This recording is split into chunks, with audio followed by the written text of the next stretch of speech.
Well, of course, it is a Wednesday and it's time to look at stories dominating headlines on the African continent. And we're joined by the host of African Perspective, Tshepiso Makwetla. Welcome. Take a step in and tell us what it is that you have on your menu this evening. I understand you're focusing on Zimbabwe. Now, here's an interesting one for me. I mean, we've got President Ramaphosa going to Europe at the G20 Africa Summit saying we're open for business. Mnangagwa selling the same message. Who do investors believe? Well, that's the question, isn't it? He came in on the ticket of a more business-friendly policies, and he has, post the election phase, reached out to the opposition saying that, you know, this is settled, we've won, we've got to build Zimbabwe together.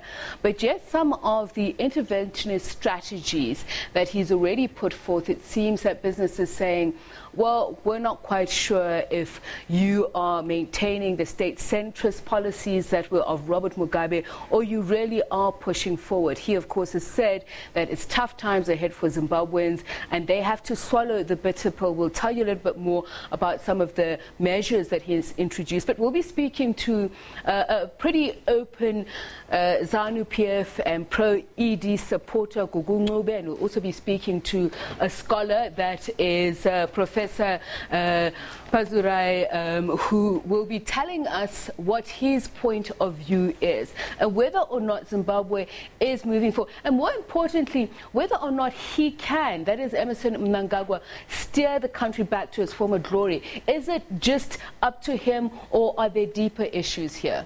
Well, I'm looking at the visuals that we're showing on the screen now. I mean, fuel shortages remain a problem there. The shelves are running empty. It's extraordinary to think just a year ago, as we stand here, Robert Mugabe was still very much in power. So how much has Zimbabwe changed in all that time? I'm looking forward to it. It should be good viewing.